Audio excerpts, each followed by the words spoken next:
ಅಧ್ಯಾಯ 2 ಶ್ಲೋಕ 50. ಬುದ್ಧಿಯುಕ್ತೋ ಜಹಾತೀಹ ಬುದ್ಧಿಯುಕ್ತೋ ಜಹಾತೀಹ ಉಭೇ ಸುಕೃತ ದುಷ್ಕೃತೆ ಉಭೇ ಸುಕೃತ ದುಷ್ಕೃತೆ ತಸ್ಮಾದ್ಯೋಗಾಯ ಯುಜ್ಯಸ್ವ ತಸ್ಮಾದ್ಯೋಗಾಯ ಯುಜ್ಯಸ್ವ ಯೋಗ ಕರ್ಮಸು ಕೌಶಲಂ. ಯೋಗ ಇದೆ, ವಿಸರ್ಗ ಆದ ನಂತರ ಕಾಕ್ಷ ಬರೋದ್ರಿಂದ ಹಕಾರವನ್ನ ಹೇಳಬೇಕು.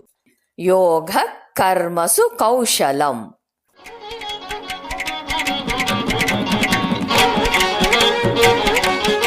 ಹೇಳಿಕೊಡುವುದನ್ನು ಅನುಸರಿಸಿ ಬುದ್ಧಿಯುಕ್ತೋ ಜಹಾತೀಹ ಬುದ್ಧಿಯುಕ್ತೋ ಜಹಾತೀಹ ಉಭೇ ಸುಕೃತ ದುಷ್ಕೃತೆ ಉಭೇ ಸುಕೃತ ದುಷ್ಕೃತೆ ತಸ್ಮಾದ್ಯೋಗಾಯ ಯುಜ್ಯಸ್ವ ತಸ್ಮಾದ್ಯೋಗಾಯ ಯುಜ್ಯಸ್ವ ಯೋಗಃ ಕರ್ಮಸು ಕೌಶಲಂ ಯೋಗಃ ಕರ್ಮಸು ಕೌಶಲಂ.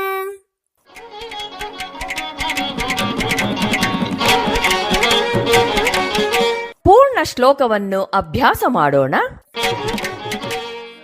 ಬುದ್ಧಿಯುಕ್ತೋ ಜಹಾತೀಹ ಉಭೇ ಸುಕೃತ ದುಷ್ಕೃತೆ ತಸ್ಮಾದ್ಯೋಗಾಯ ಯುಜ್ಯಸ್ವ ಯೋಗಃ ಕರ್ಮಸು ಕೌಶಲಂ.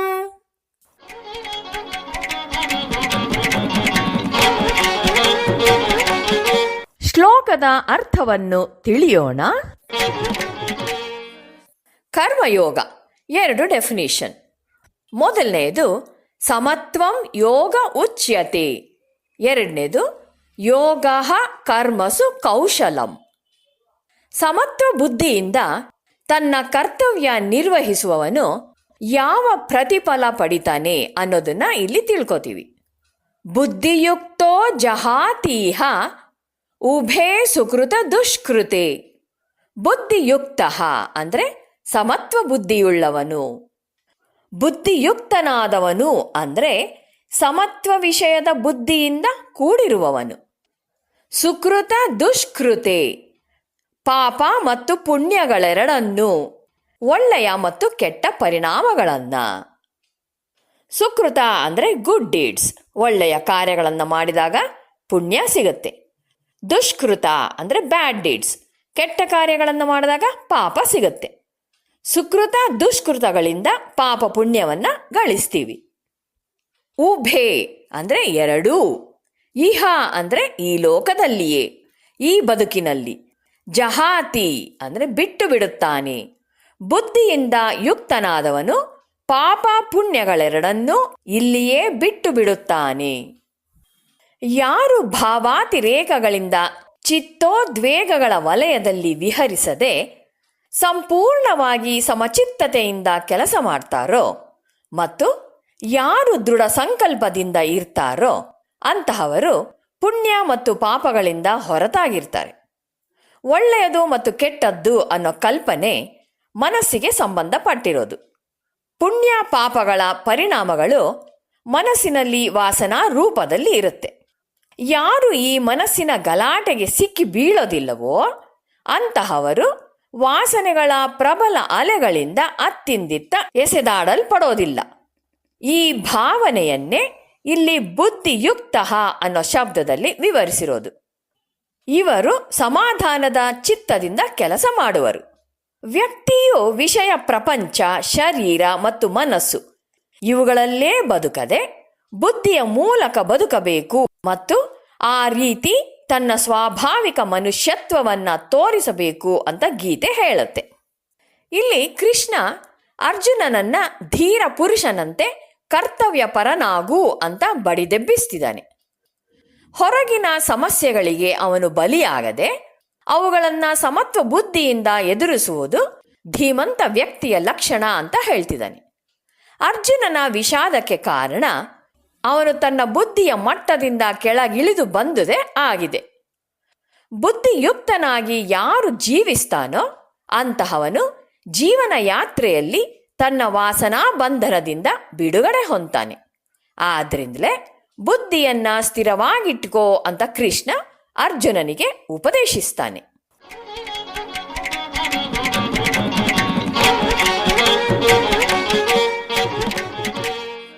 ತಸ್ಮಾದ್ಯೋಗಾಯ ಯುಜ್ಯಸ್ವ ಯೋಗಃ ಕರ್ಮಸು ಕೌಶಲಂ.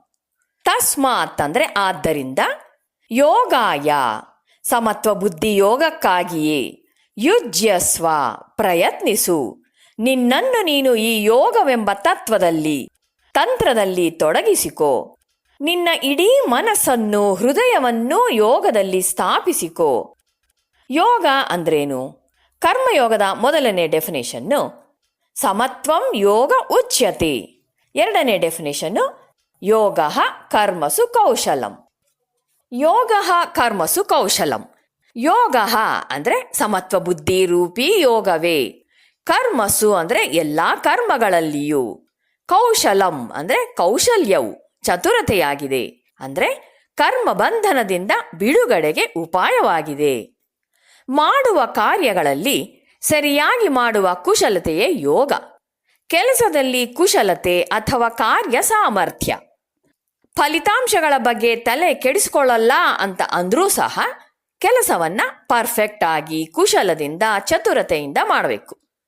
ಕಾರ್ಯಗಳಲ್ಲಿ ಎಫಿಷಿಯನ್ಸಿನೂ ಇರಬೇಕು, 100% ಸ್ಕಿಲ್ಲು ಹಾಕಬೇಕು.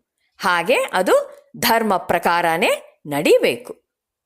ಕರ್ಮ ಕೌಶಲ್ಯವೇ ಯೋಗ ಅನ್ನೋ ಸೂತ್ರದಂತಹ ಮಾತನ್ನ ಹೇಳ್ತಾನೆ ಕೃಷ್ಣ. ಇದೊಂದು ಆಧ್ಯಾತ್ಮಿಕ ದೃಷ್ಟಿ.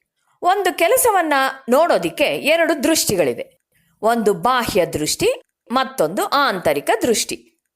ಬಾಹ್ಯ ದೃಷ್ಟಿಯಿಂದ ನೋಡಿದ್ರೆ ಕೆಲಸವನ್ನ ಅಚ್ಚುಕಟ್ಟಾಗಿ ಮಾಡಿರಬೇಕು. ಕರ್ಮ ಕುಶಲಿಯಲ್ಲಿ ನಾವಿದನ್ನ ನೋಡ್ತೇವೆ. ಅವನು ಕರ್ಮ ಮಾಡಬೇಕಾದ್ರೆ ಮೇಲಿರುವ ಅಧಿಕಾರಿಗಳನ್ನ ಮೆಚ್ಚಿಸೋದಿಕ್ಕಾಗ್ಲಿ ಹೆಸರಿಗಾಗ್ಲಿ ಮಾಡೋದಿಲ್ಲ.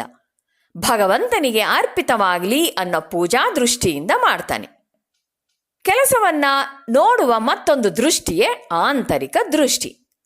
ಈ ಕೆಲಸವನ್ನ ಮಾಡಿ ನನ್ನ ಮೇಲೆ ಏನು ಪರಿಣಾಮ ಆಯಿತು ಅಂದ್ರೆ, ಮನಸ್ಸಿಗೇನಾದರೂ ಒಳ್ಳೆಯದನ್ನ ಮಾಡಿತೆ, ಮೊದಲಿಗಿಂತ ಉತ್ತಮರನ್ನಾಗಿಸಿತೆ, ಶುದ್ಧಗೊಳಿಸಿತೆ, ಹೃದಯವನ್ನ ವಿಶಾಲಗೊಳಿಸಿತೆ, ಹೃದಯ ವಿಕಾಸವಾಗಿ ಚಿತ್ತ ಶುದ್ಧಿಯಾಗಿಸಿತೆ, ನಿಜ ಸ್ವಭಾವವನ್ನ ನಿಜ ಸ್ವರೂಪವನ್ನ ತಿಳಿಯುವಂತೆ ಮಾಡಿತೆ ಈ ಕೆಲಸದಿಂದ ಅಂತ ನೋಡ್ತಾನೆ. ಕರ್ಮಕುಶಲಿ ಚೆನ್ನಾಗಿ ಕೆಲಸ ಮಾಡ್ತಾನೆ. ಹೊರಗೆ ನೋಡಿದರೆ ಅತ್ಯಂತ ಶ್ರೇಷ್ಠವಾದ ಕೆಲಸವನ್ನ ಅವನು ಮಾಡಿರ್ತಾನೆ. ಆದರೆ ಅದನ್ನ ಯಾವ ದೃಷ್ಟಿಯಿಂದ ಮಾಡಿರ್ತಾನೆ? ಬಂಧನಕ್ಕೆ ಬೀಳಬಾರದು ಅನ್ನೋ ದೃಷ್ಟಿಯಿಂದ ಮಾಡ್ತಾನೆ. ಯಾವಾಗ ಅವನಿಗೆ ಫಲದ ಮೇಲೆ ಆಸಕ್ತಿ ಇಲ್ಲವೋ ಅವನು ಬಂಧನಕ್ಕೆ ಬೀಳೋದಿಲ್ಲ. ಕರ್ಮ ಅವನ ಚಿತ್ತಶುದ್ಧಿಗೆ ಒಂದು ಸಾಧನೆ. ಚಿತ್ತಶುದ್ಧಿಯೇ ಭಗವತ್ ತತ್ವವನ್ನು ತಿಳಿದುಕೊಳ್ಳೋದಿಕ್ಕೆ ಇರುವ ಉಪಾಯ. ಯಾವ ಆಸೆಯೂ ಇಲ್ಲದೆ ಕರ್ಮ ಮಾಡುವ ಕರ್ಮಯೋಗಿಯು ತನ್ನಲ್ಲಿರುವ ಒಳ್ಳೆಯ ಹಾಗೂ ಕೆಟ್ಟ ವಾಸನೆಗಳಿಂದ ಬಿಡುಗಡೆಯಾಗ್ತಾನೆ. ವ್ಯಕ್ತಿಯಲ್ಲಿರುವ ವಾಸನೆಗಳ ಒತ್ತಡವು ಆಂತರಿಕವಾಗಿ ಗೊಂದಲವನ್ನುಂಟು ಮಾಡುತ್ತೆ. ಯಾವ ಅಂತಃಕರಣವು ಶಾಂತವಾಗಿರುತ್ತೋ ಅದನ್ನ ಶುದ್ಧ ಅಂತಃಕರಣ ಅಂತ ಹೇಳ್ತಾರೆ. ಧ್ಯಾನ ಮಾಡೋದಕ್ಕೆ ಇದು ಅತ್ಯಗತ್ಯವಾದ ಅಂತಃಕರಣ. ಹೀಗೆ ಕರ್ಮಯೋಗವು ಚಿತ್ತಶುದ್ಧಿಯನ್ನ ಮಾಡುವುದರಿಂದ ಅದು ಆತ್ಮ ಸಾಕ್ಷಾತ್ಕಾರ ಮಾಡಿಕೊಳ್ಳುವ ಕೊನೆಯ ಗುರಿಗೆ ಶ್ರೇಷ್ಠ ಸಾಧನೆಯಾಗಿದೆ.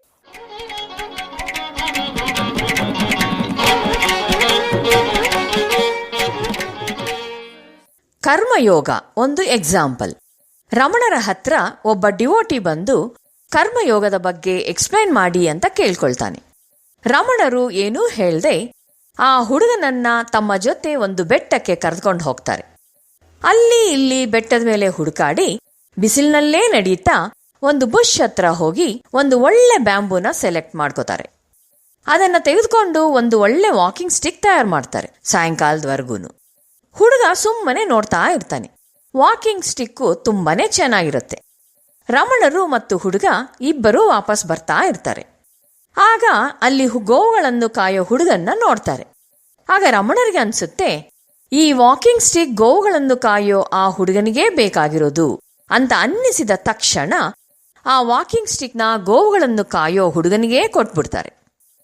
ಇಲ್ಲಿ ಕರ್ಮ ವಾಕಿಂಗ್ ಸ್ಟಿಕ್ ಪ್ರಿಪೇರ್ ಮಾಡಿದ್ದು, ಶ್ರದ್ಧೆ ಬಿಸಿಲಿನಲ್ಲೇ ನಡ್ಕೊಂಡು ಹೋಗಿ ಹುಡುಕಿ ಬಿಸಿಲಿನಲ್ಲೇ ತುಂಬಾ ಶ್ರದ್ಧೆಯಿಂದ ತಯಾರು ಮಾಡಿದ್ದು.